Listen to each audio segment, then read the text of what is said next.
Welcome to Freedom Fridays. On this podcast, we're going to take a look at a question that has been asked to me numerous times. I don't think I can count how many times that this question has been asked to me. And that question is, if God is so powerful, if God is so mighty, supreme, just, if he's so righteous and holy, and yet he has control over everything, then how can evil exist in this world? Another way you could put it is, does the existence of evil disprove the existence of God? Another way sometimes it's asked is, why do bad things happen? Or why do bad things happen to good people? And that we'll take a look at a little later. But first we're going to take a look at, why does evil even exist in this world? And does that somehow disprove the existence of God? Actually, the existence of evil does anything but disprove the existence of God. It actually does the opposite, the contrary. It proves the existence of God. Because if there's evil, there must be good. And if there is a source of evil, there must be a source of God. Well, speaking of sources, what about the source for this world? If this world was created so that there can be good and there can be evil in this world, then why did God create it that way? Well, I hope to be able to give you some insight as to the possibility of why God created. Now, I don't know everything about the mind of God. I'm going by what I know in Scripture. I'm going by what I know in the world and what we see around us. And so, do I know everything about the mind of God? Absolutely not. And so when I suppose or surmise that God did things for specific reasons, it's because that's as far as my mind can go. Bits of this podcast, in my research, I want to give credit to those who helped my research. I looked up some things and listened to some things and such by Ravi Zacharias, by John MacArthur, and by C.S. Lewis. In fact, a good portion of this argument came from C.S. Lewis, and in his book, Mere Christianity, I recommend it highly. So let's take a look. Why did God create a world where evil was even possible? First of all, there are 4 possibilities for creation. There are 4 options. First, God could have created nothing.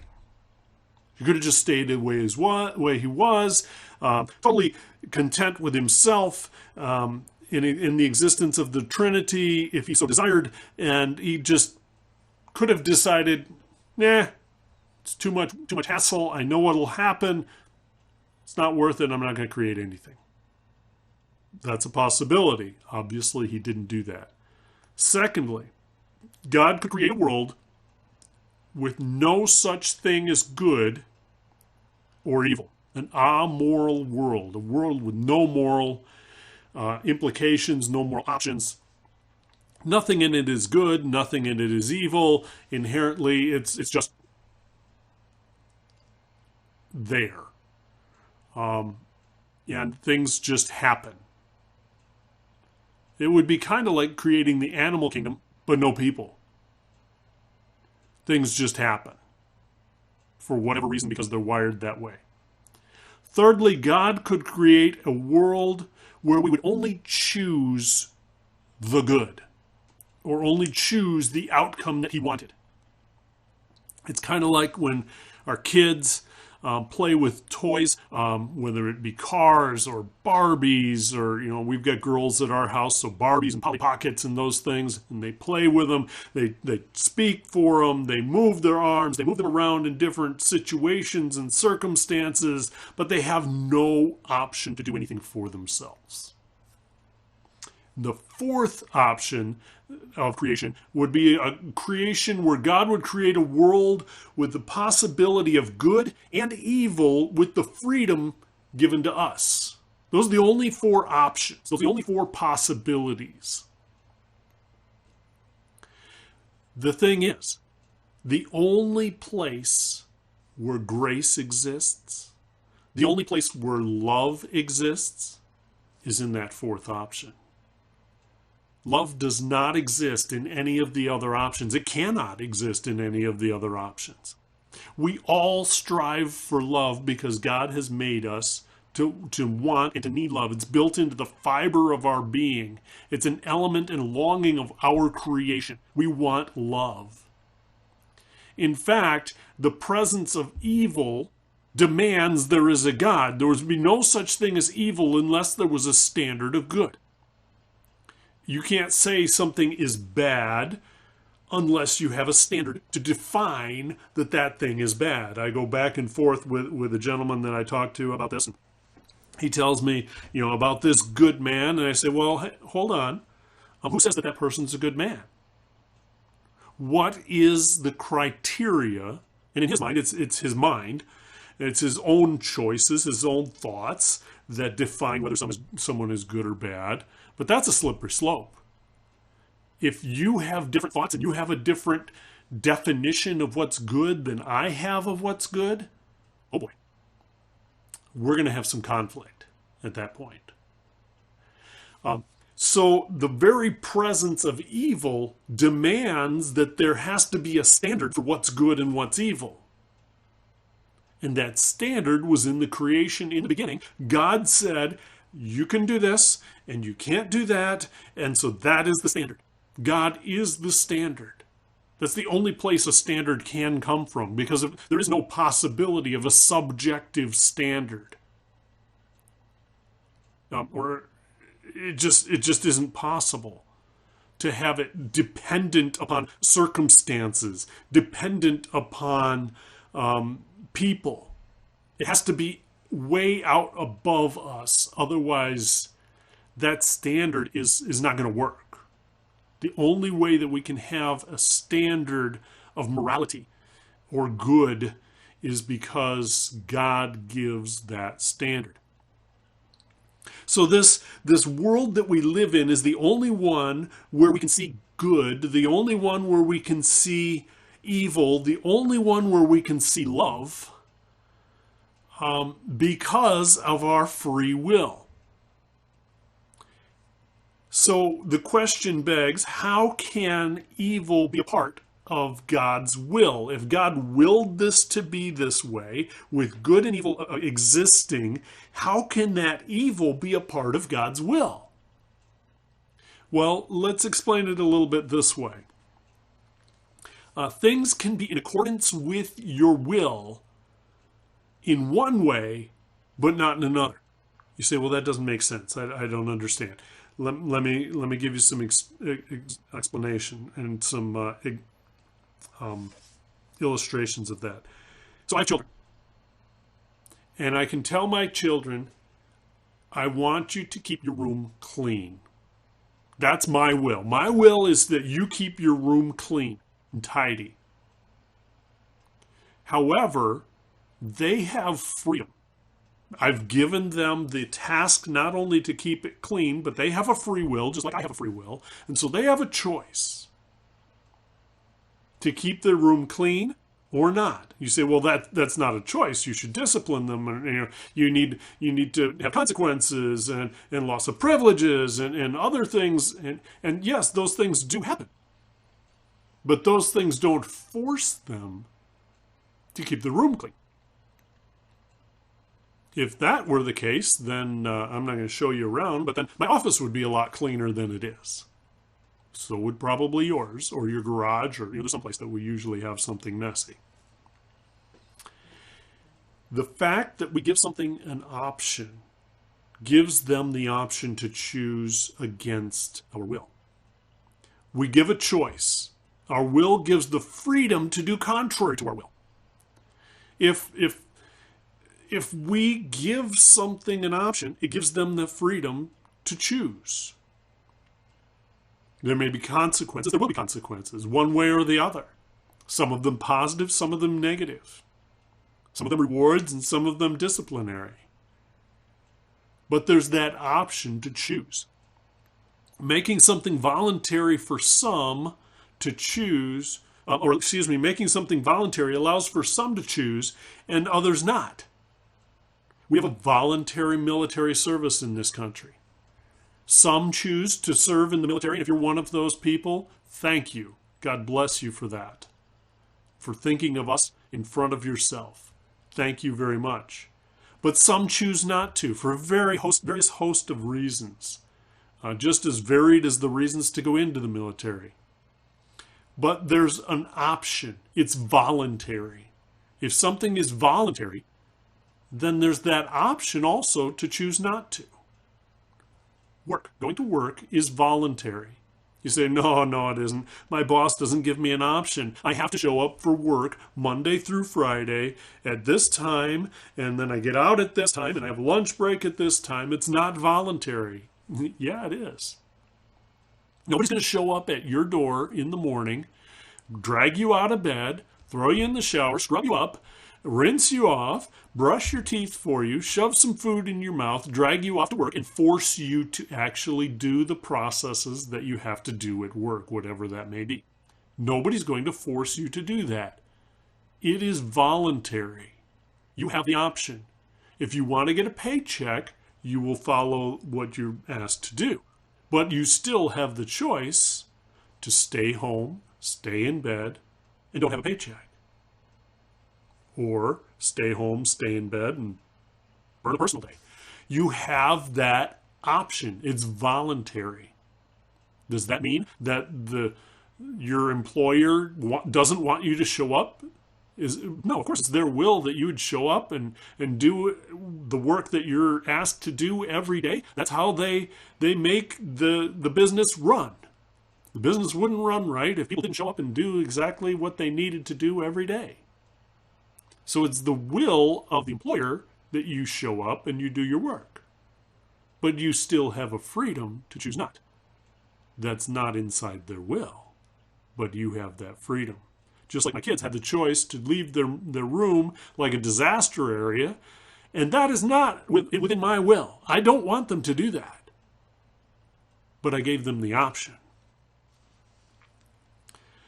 Secondly, God created us with free will. We can choose wrong or right.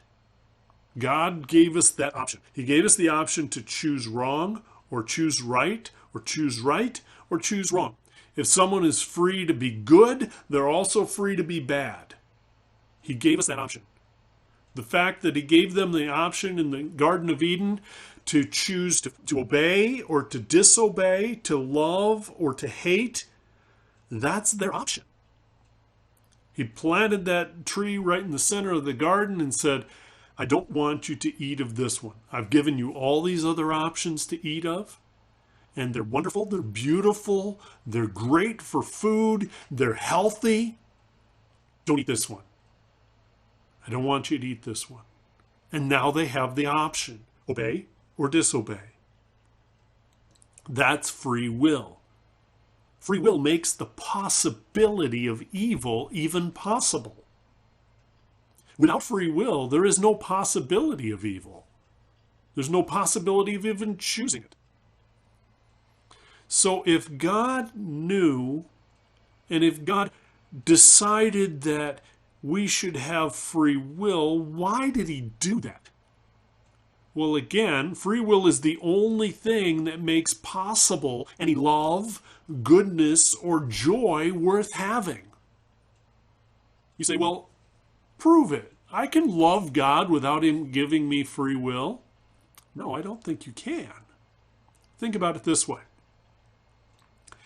For those of you who have a romantic interest in your life, say husband and wife, a boyfriend or a girlfriend, or something of that nature, or even a crush, how would you like them to be kind and good to you, but only because they absolutely have to? There's a gun to their head, they're pre-wired to do this, what not. They have no choice, and so they're only doing it because that's what they're wired to do. Think about it like my computer here. if I wire my computer and program it to every morning when I turn it on, it says, "Hello, Trevor. I love you. You're so wonderful. You're the best person I've ever known." Do you think that's going to give me any sort of love or enjoyment or joy? Absolutely not. It's actually going to be kind of pathetic if I did that. Free will is the only thing that makes any love, goodness, or joy worth having. I want my wife to love me. I want my kids to love me. I want my friends to care about me and to love me. But the only way that means anything is if they have a choice to choose to love me instead of not. And I know that you understand that. It cannot be attained in a world of robots. There is no way to have that kind of love, that kind of goodness, and that kind of joy in a world of robots. It just cannot happen. Well, why did God do it then? Why did God give us free will if he knew what would happen?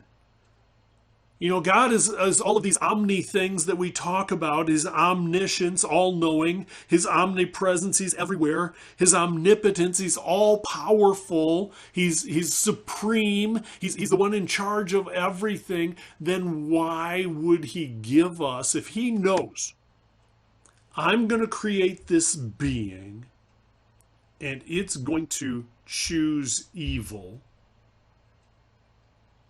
and sometimes choose good, then why did God do it? Why did God do that? Well, I can't speak for God, but I can give you some insight why he may have done it.